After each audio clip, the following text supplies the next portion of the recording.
Mark Roberts. I am actually a member of the Orange County Tech Coast Angels. Currently, I'm serving as the treasurer of the group. I live up in LA, but I'm traversing down here to attend the Orange County meetings. Excellent. So the question is, how should an entrepreneur approach the Angels? I mean, what's the right way to go in there? What's the wrong way to go in there? Approaching any investor is best done if you've got kind of an initial contact. It's sort of important to do at the angel level, although angel groups tend to be a little bit more open in enabling blind submissions. With venture capital, though, it really is very challenging to just do a blind submission to their website. You really need to have an attorney or an angel that's put money in or something like that to really get into a venture capital firm. Part of the way that both the angels and the VCs look at the fundraising process is it's a long, kind of drawn out and challenging process for most entrepreneurs, and that really does serve a purpose because it enables them to really judge how an entrepreneur is going to fight for what it is that they want to do. And if they can fight through the process of the fundraise, it really increases the chances that they can fight through the process of actually making a real company that's going to return the money that gets invested. Now, you've seen a lot of in presentations, you've talked with lots of companies.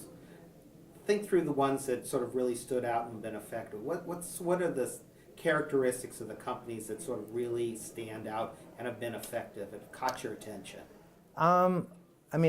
Okay, so first of all, going back to having a champion for your company, like knowing someone to introduce your company is very, very powerful, because it provides a level of comfort around the fact that someone that you know and perhaps trust believes that this company has got something special, whether it be the management team, the business idea itself, a combination of where they've been and where they think that they're going.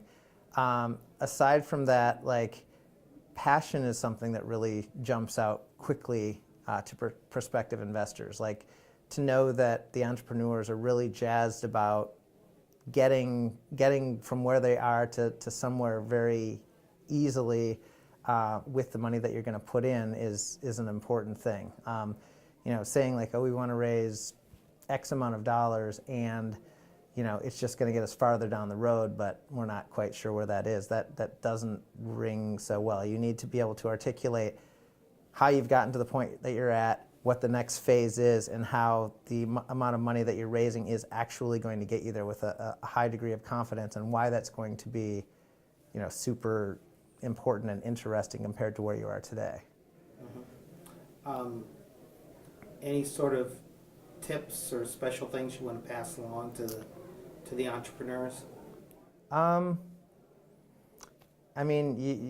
You do have to come across like I said, you love what you're doing.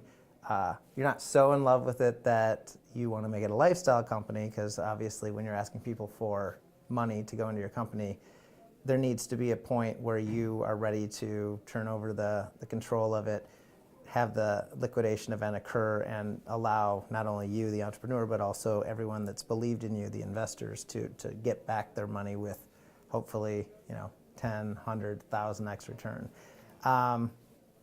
That's... That's sort of an interesting question for the entrepreneur is that they do have to be prepared going in to give up control. I mean, they can't do the Pygmalion thing where they fall in love with their creation. Right. You have to figure that what you're creating, if you're successful in what you're creating, is a brand new entity, that's viewed in many ways the same as an individual is in the United States or whatever country you're in. So that entity is supposed to be built in a way that it can survive without you, because everyone dies eventually, and so there's a point in time where even if you truly wanted to stay with it forever, you're not going to be alive forever. So the idea is that the entity should be able to go on and pass hands along the way and grow, so that people that come in as investors can hopefully see higher and higher returns as time goes on.